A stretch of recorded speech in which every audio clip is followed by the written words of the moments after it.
Assalamualaikum. Subscribe my YouTube channel. Don't miss comments, like and share your friends.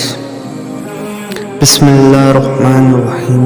शुरू करता हूँ अल्लाह ताला के नाम से जो बड़ा मेहरबान नहायत रहम वाला है।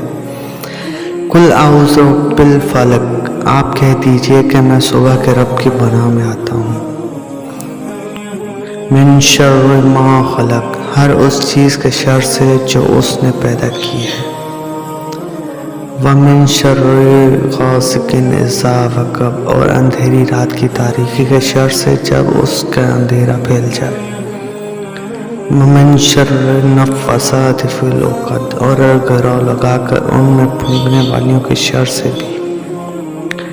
वमिन शर्रि हासिदिन इज़ा हसद, और हसद करने वाली की बुराई से भी जब वो हसद करे।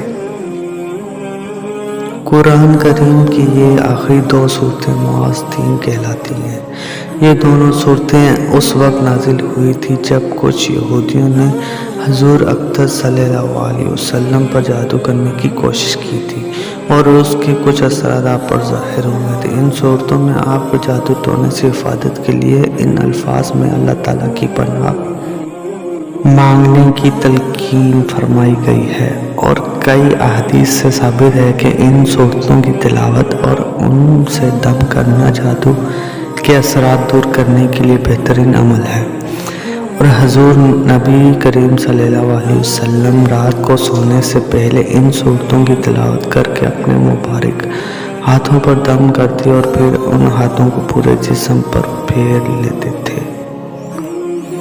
अंधेरी रात के शर से ख़ास तौर पर इसलिए पनाह मांगी गई है कि आम तौर पर जादूगरों की कार्रवाइयाँ रात के अंधेरों में हुआ करती हैं।